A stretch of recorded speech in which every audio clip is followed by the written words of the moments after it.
Why did medieval lords compete to hire wet nurses? Most people think it was for the children, but the truth was far darker. The story begins in a small village in northern France. That year, Elena had just turned 17. Her father, a poor peasant, sat in front of their hut, his eyes sunken with worry. Her brother had just been conscripted, preparing to join the Crusaders, but to afford even a cheap set of armour, the family had to sell their most precious possession, Elena herself.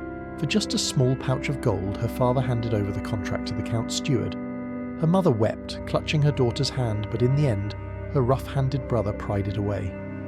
Elena bit her lip, clutching a cloth bag as she left home, thinking she was going to find a new life, only to step into a pit of human cruelty. The Count's castle was vast and cold, with a solemn cross banner hanging on its gate. They said inside was filled only with prayers and rituals, but in truth, it hid filthy secrets. For the first 3 days, the steward was polite, teaching Elena housework alongside the maids, saying that if she behaved well, she might serve the lady of the castle. But on the third night, the wooden door creaked open. A tall man's shadow flickered under candlelight. The lady stood outside, smiling coldly. "This is your blessing. Serve the Count well. It will benefit you in the future." Elena trembled, crying out for the lady's mercy, but her pleas were met only with mocking laughter. From that night, she realized, servant was just a pretense. She had become living property for the noble family. Soon, Elena was pregnant. At first she despaired, but when her hand touched her belly, she felt a faint glimmer of hope. Even with her lowly fate, as long as she had a child beside her, she would not be alone. The months of suffering reminded her of her childhood poverty, how her mother once hid a hot sweet potato in her blouse, peeled it, and fed her in secret. At that moment, Elena thought, to be a mother should have been something warm and tender. But in this castle, she was nothing more than a mare kept for breeding. When labour came, she screamed in pain as if her body was being torn apart.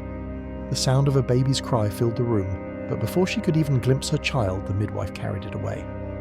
The Count coldly said, "It will be sent to another nurse. You are too weak. Rest and recover."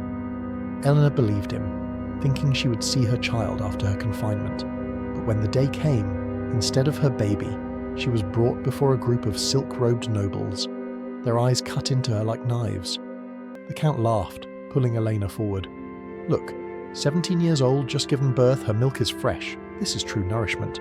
An old man with a long beard leaned in, tasted it and nodded. The ancient texts say milk is blood transformed. Drinking it strengthens the mind and bones, prolonging life. This milk is priceless. Another chimed in, "Didn't a great minister once live past 100 thanks to this?" Elena froze in horror, realizing then they didn't need her to feed children. They needed her to feed themselves. The nobles began bidding against each other. In the end, a wealthy merchant bought Elena at the highest price. She cried, clinging to the Count's sleeve, begging to see her child. But the lady dug her nails into Elena's arm, whispering, "Shut your mouth, serve the merchant well. When your son is weaned, you'll see him again, 'cause trouble, and both you and your child will die." And so Elena followed the merchant. His mansion was grand, but the room she lived in was dark and cramped. The old master was over 50, his young wife barely 20, having just given birth to a son. That child, the young heir, was the one Elena was forced to nurse.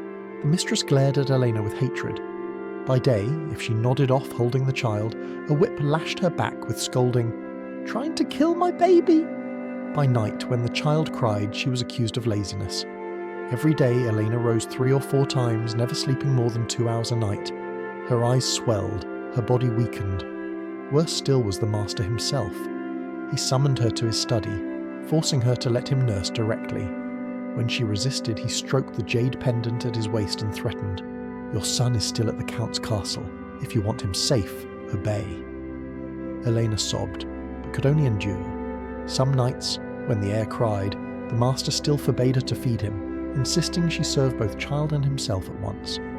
Her body was drained, her breasts swollen with pain. Servants brought her soups to restore milk, pig trotters boiled with bitter herbs without a grain of salt. She forced it down, her stomach twisting in agony. Through these tormenting days, Elena clung to one hope. that the heir would grow quickly, be weaned soon so she could find her own child again. But 3 years later, when she returned to the castle, begging for news, the lady sneered, "The baby? It was sold long ago. We don't need more mouths to feed, we only need your milk." Elena collapsed in despair. Looking around, she saw other young women, their bellies heavy with child, and realised the Count and his lady never cared for motherhood. They bred women like livestock, sold the infants, and then sold the mothers as wet nurses, profit from both ends. Mad with grief, Elena lunged at the lady, but the Count dragged her into a chamber, pinning her to the wall, growling, "Enough noise! Bear me another child, and then I'll tell you where your son is." She stared at his cruel face, her spirit breaking. She knew she would never see her child again. The next year, Elena gave birth to a girl.